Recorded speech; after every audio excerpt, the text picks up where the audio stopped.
Sup Shredders, my name is Logan, aka Spiderhands, and welcome to an SP Patrons video where today we'll be checking out a track from an act named Maybeshewill off of the album No Feeling Is Final, titled Refuturing. And if we switch over to here, this is Andreas's monthly custom music review. So we're going to listen through this track from start till finish. We're going to hear what we think. Let's go. Oh, fantastic work with a little shimmer in the build coming into these filtered synths. There's sort of a cyberpunkish kind of futuristic feel to it. I'm kind of short time signature we're in here, whether we're mixing with strange grooves or time signatures. Nice work with the bass as well. I couldn't tell that was separate from the synths. Very good leveling of the different elements in the mix. It's fantastic to have that ground on top as well. Oh, fantastic work bringing in that kit in. Really tight snare, dude. I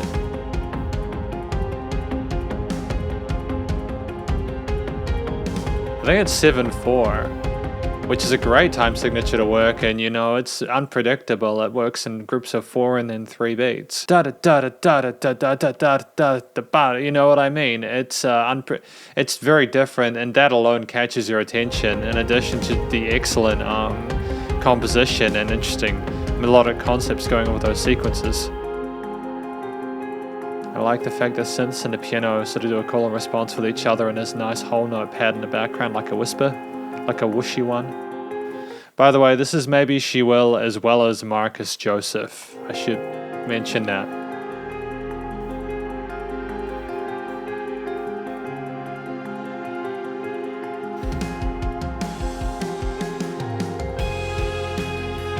Oh, fantastic work. Strings and guitars.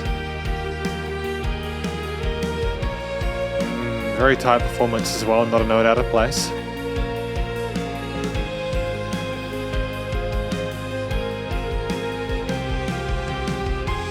It's kind of like ambient polyphia a little bit. So with less of the hip hop elements.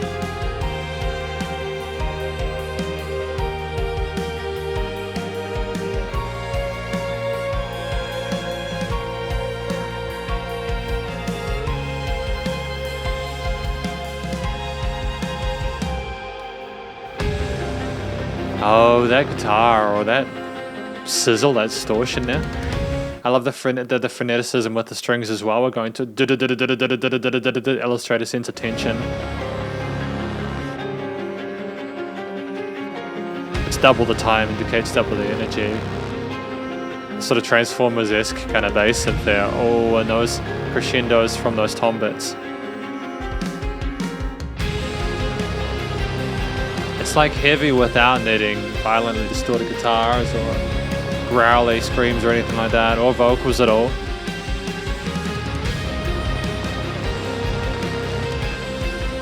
I think the string is a fantastic substitute for a singer.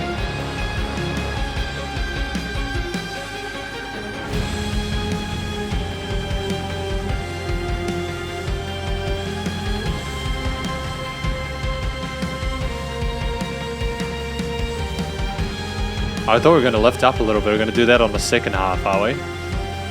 Do we have a followable motif or sort of sequencing of the ABAB structure, or are we going to build it more? How big can we get it? I think this is the game we're playing at the moment, is how big can we get it?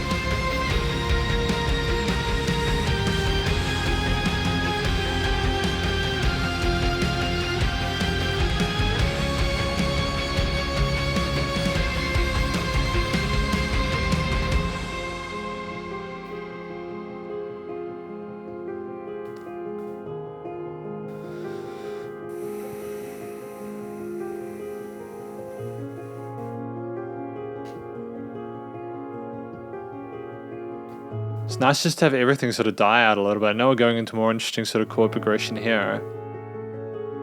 That choice there with the arpeggios is unusual. Oh, woodwinds now. Or is this a saxophone? It is a saxophone. Nice choice there. Very classy.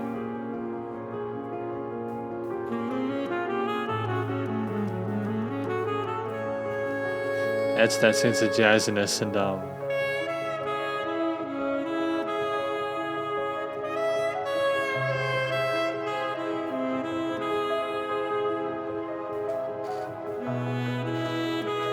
give this on a like.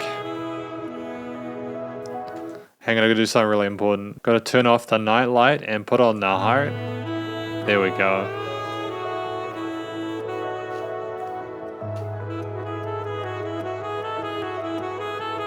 Ah, the compression there, you can hear, you know?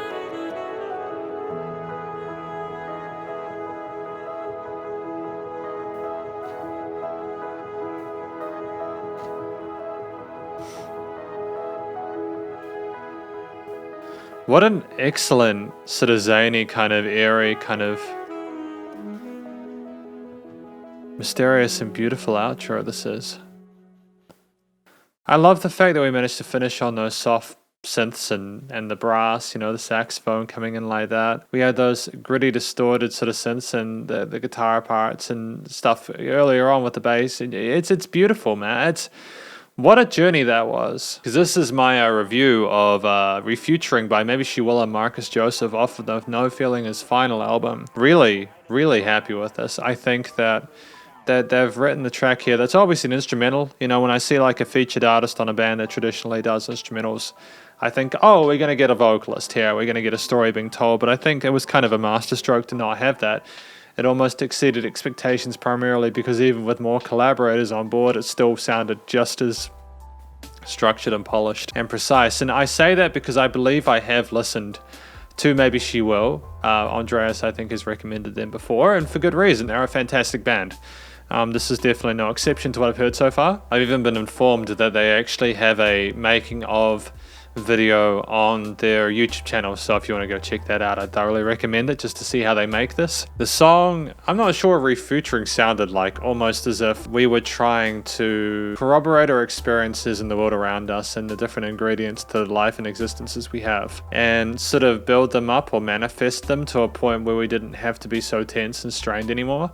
I think that's kind of how I interpreted the A and B sections, with the cute little sort of motif at the start, verging into the heavy sort of doomish kind of stuff in the middle, and then coming down with the saxophones later on, you know. This to me was traditionally like an ABC, kind of like a movie. What a fantastic time for my nose to start to become blocked. It's great fun. Without vocals, you know, you don't necessarily have a clear idea of what the story is, but I think that allows you to interpret the tale however you like and have fun with it, I think is the most important thing here, having fun. Because when you have a band like this or a musician like this, or musicians like this, who clearly understand how to play their instruments very, very well, there's not a single note out of place. No, they have a solid idea of composition and music theory because of those arpeggio concepts there they had, you know, and the way they got the different instruments to either resolve with the root note or kind of layer on top and splash about with the triads and extensions. It's just in the dynamic range of the performance as well, and the way we managed to build it up by doubling the intensity of stuff was coming back from the drums and then slowing the drums down to add for further energy from other parts of the mix.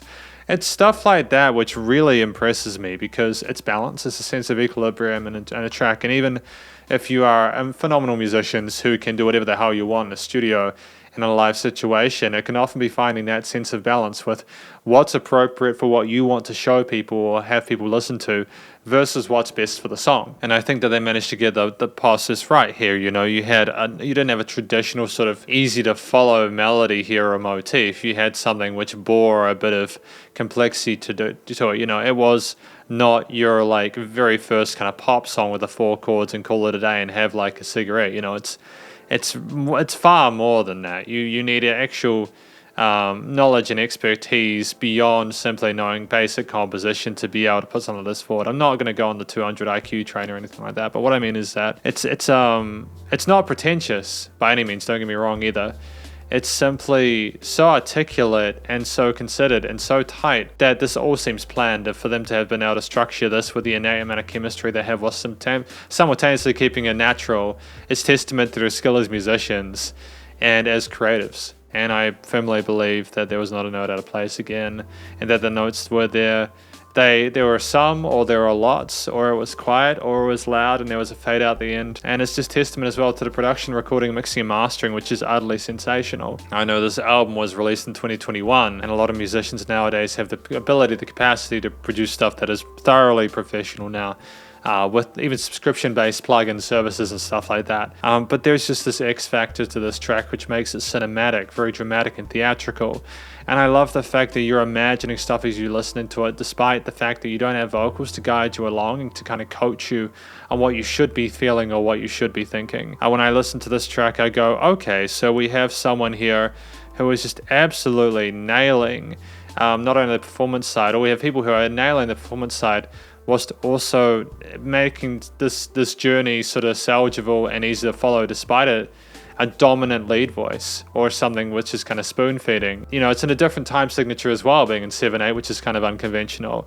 But when you have the actual instruments recorded so proficiently, when you have the EQ'd and the various effects chains where they were soaked in like reverb or delays or various other bits and pieces, or whether they were sort of mostly dry, it didn't matter, because they just absolutely smashed each other in the mix. You know, it was a great sort of like balance of their equilibrium, not only with the arrangement, but also the limiting and compression and stuff like that.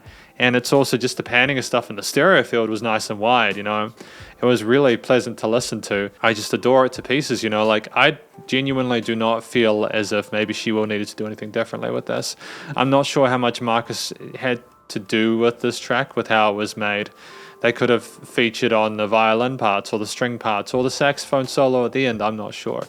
But either way, I think that this is a very strong show of their sort of musical merit and virtue, and I have nothing but love for it. I'm really glad that I got the opportunity to listen to more of Maybeshewill. There's 1,001 ways to screw up an instrumental, and they managed to completely avoid all those pitfalls. So this is effectively my SP Patrons review of Refuturing by Maybeshewill and Marcus Joseph. Hopefully you enjoyed it. If you did, please do go show these artists and bands some love via the various social medias and the Spotify page, and stay cool and stay safe. Please remember to support your local musicians and artists at this point in time, as either help more than ever with all the crazy stuff going on in the world. And I'll catch you in the next SP Patrons video. Spiderhands out.